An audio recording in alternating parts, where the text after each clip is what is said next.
Yes, ready, start. The problems we have to face in world affairs at the present moment bear a great deal of relation to the conflicts that are going on. We have stated repeatedly that our foreign policy is one of keeping aloof from the big blocks of nations and being friendly to all countries and not becoming entangled in any alliances, military or other, that might drag us into any possible conflict. That does not, on the other hand, involves any lack of close relationships with other countries. The House will remember that some time back I mentioned the question of India's possible relationships with the Commonwealth, and I informed the House of the broad lines of our approach to this problem, and I gathered that the House agreed to it. Subsequently, the question as considered by the National Congress at this Jaipur session, and in broad lines they also laid down the policy to be pursued. As far as we are concerned, we purpose strictly to adhere to those directions. Of course, changing circumstances have to be understood and interpreted in different ways, but the broad lines of our policy have been laid down, and that India will naturally and inevitably, in the course of a few months, become an independent republic, and in our external, internal, or domestic policy, political policy, or in our economic policy, we do not purpose to accept anything that involves in the slightest degree independence on any other authority.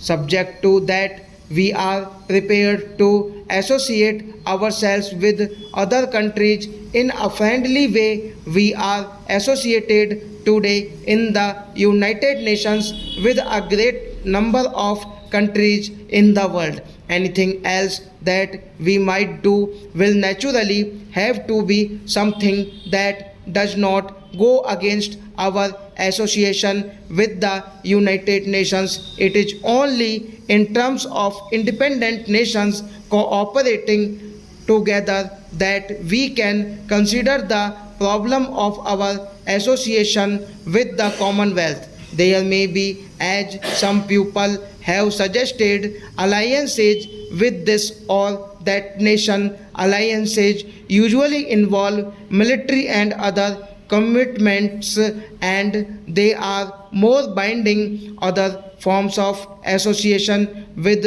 which do not bind in this manner, but which help in bringing together nations for the purpose of consolidation where necessary of cooperation, are therefore far more desirable than any form of alliance which does bind and will help us to achieve our main target. Recently, there was a conference on Indonesia held at India's instance in New Delhi, and many countries from Asia attended it. Besides Egypt, Ethiopia, Australia, and Indonesia, and New Zealand, the conference forcibly brought several matters before the world's eye, and even of the resolutions passed at that conference was that we should explore methods of close cooperation. We are pursuing that line of inquiry, and perhaps in the course of a month or two, or perhaps more, we may have some more definite results to consider. Possibly, we might have another conference to consider the possible lines of cooperation. Again, that cooperation can only be the cooperation of independent nations without the least commitment of one to the other.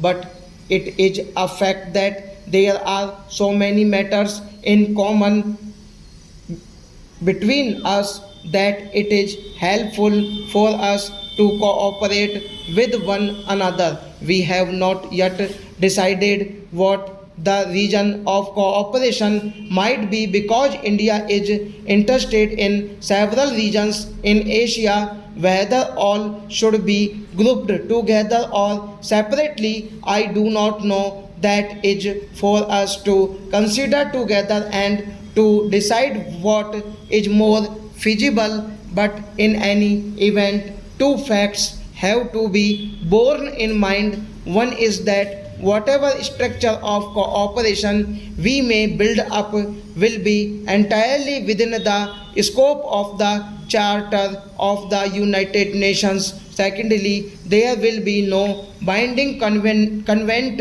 in it, and this will largely be an organization for the consultation and cooperation that naturally flow from common interests. So our policy will continue to be not only to keep aloof from power alignments but try to make friendly cooperation possible. Fortunately, we enter upon our independence as a country with no hostile background in regard to any country. We are friendly to all countries. Our hostility during the last 200 years was mainly directed towards the dominating power here, and because of India's independence, that hostility has largely vanished, though it may survive in few people's minds. So we approach the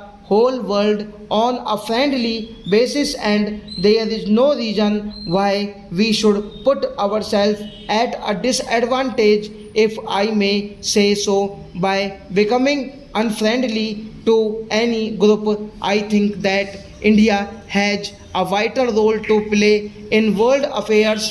The various ideologies that confront that world today, the various ISMS which threaten conflict repeatedly, may have a great deal, I think, to commend themselves, but all of them have been derived, if I may say so, from the background of Europe. Well, the background of Europe and Asia is not something apart from the background of the world.